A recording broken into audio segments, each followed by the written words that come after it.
In the name of the one God, Creator, Redeemer, and Sustainer. Amen.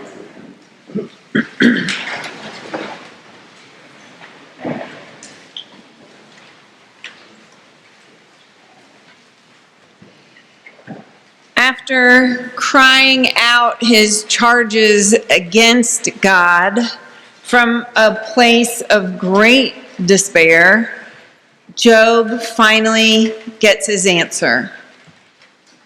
And the answer is an unsatisfying no answer. Instead of addressing Job's losses and pain, God challenges Job with God's own questions. From the whirlwind of chaos, God asks Job, "Where were you when I laid the foundation of the earth? Can you lift up your voice to the clouds so that a flood of waters may cover you?"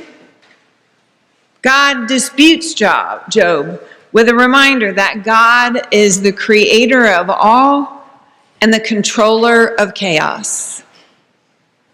So, in the aftermath of epic suffering from hurricanes, floods, endless wars, the personal suffering that we experience in the tragedies of diagnoses, the heartbreak of young people despairing to the point of death, where does the book of Job give us any hope?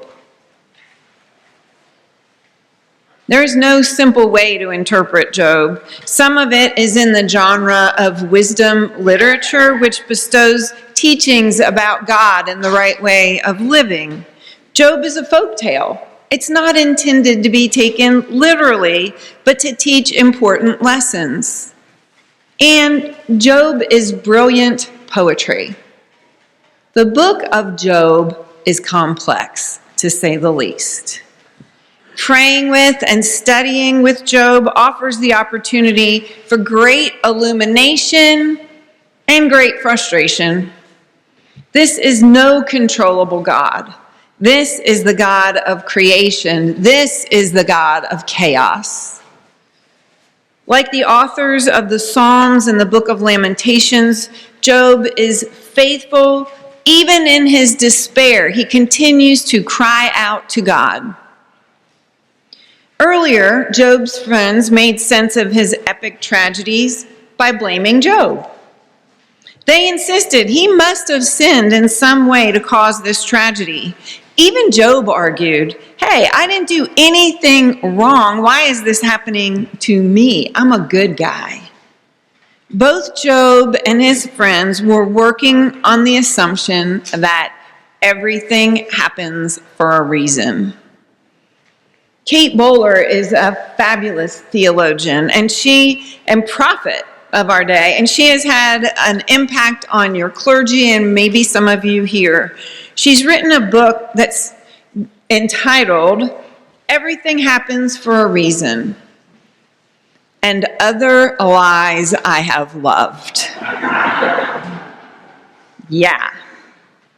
Yes, there are consequences. If I smoke, I increase the risk that I will get lung cancer.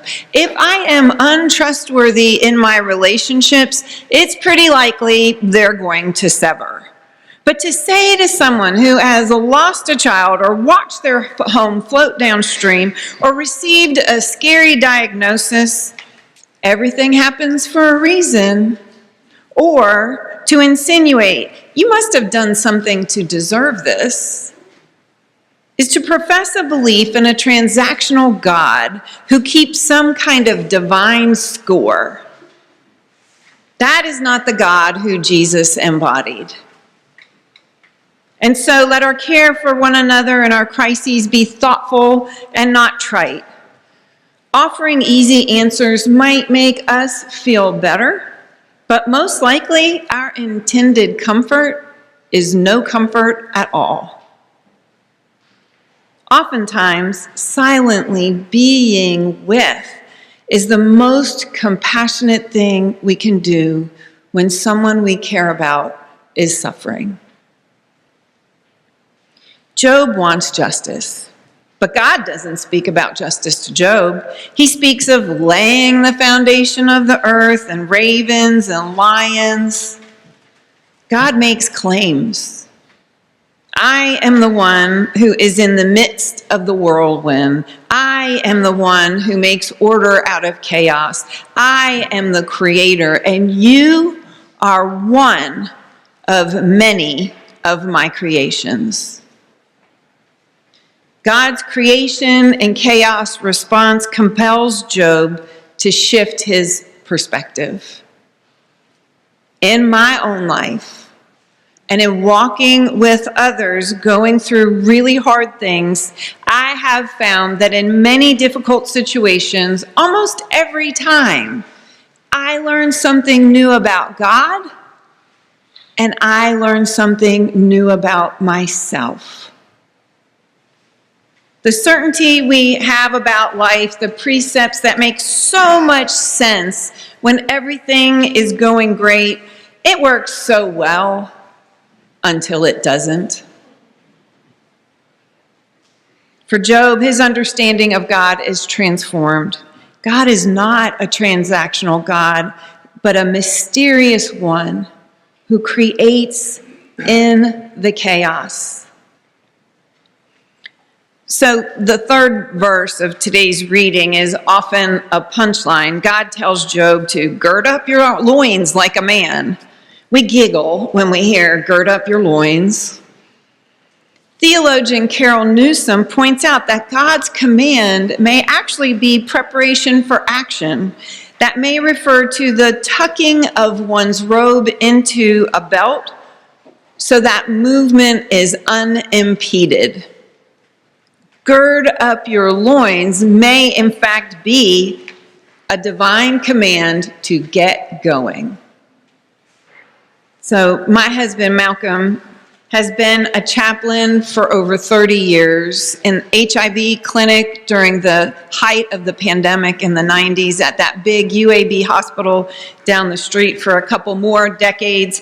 And his experience of decades of walking alongside unimaginable grief and tragedy has taught him much about suffering and resilience.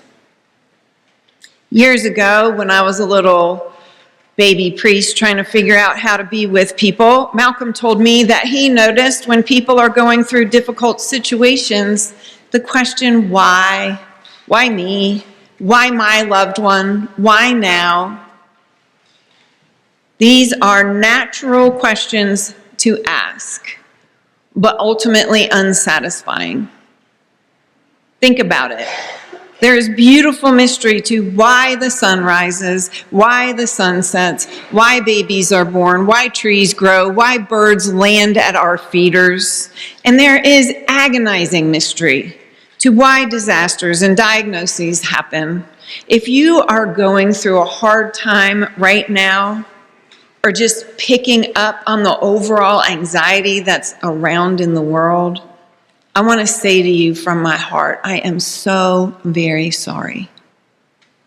And I hope you have better friends than Job had to walk alongside you. And if you need some people, could you please let your clergy know? Because that's why we're here, to be with you and help create community. We are not intended to do this alone.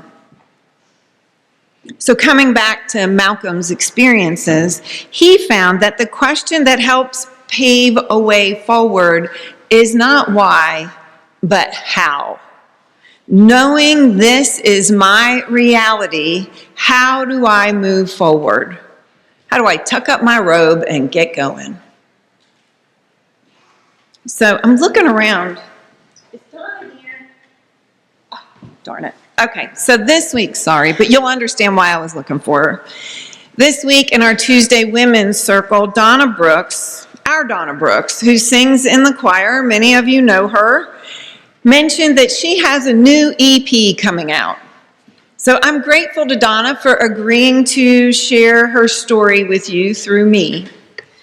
You may know this, you may not, but at the end of 2023, Donna was diagnosed with breast cancer.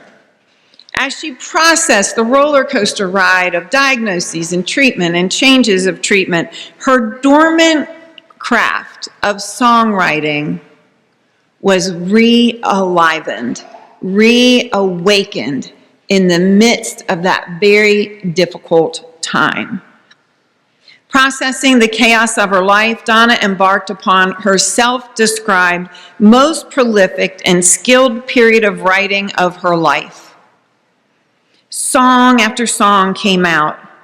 Donna wanted to use her art to express the emotional complexity of a cancer journey. You have heard me say this before. I've quoted Richard Rohr, who contends, "We either transform our pain or we transmit it." Donna transformed her pain into beautiful music. Brennan Breed writes, "Growth and decay are two sides of the same coin. For growth to occur, some things must fail. For there to be new orders, the old orders must tumble. For there to be space for new life, some things must die." I do not quote Breed with a callousness about pain and loss. I, like you, know pain and loss. By definition, hard things are hard things. Suffering is a part of life. How we encounter suffering matters. Sometimes it is just too much for us to bear. That is why, as I said before, we do this in community. I don't know anyone who is not suffering in some way. No one. I don't know anyone. Do you? Who is not suffering in some way. So, let's be gentle with one another. Sometimes we need to sit on that heap of our sorrows for a long time before we are ready to move forward. We all do this differently. It is a kindness to honor and meet people where they are. And new life does arise when we open to God, creating something new, even in our darkest hours. There is so much pain in the world today, and there is a lot of energy encouraging us to transmit that pain. The Jesus who came to serve obviously was countercultural. How do we move forward? By emulating Christ and praying for God to transform our pain. We move forward with hearts filled with compassion for ourselves and for others.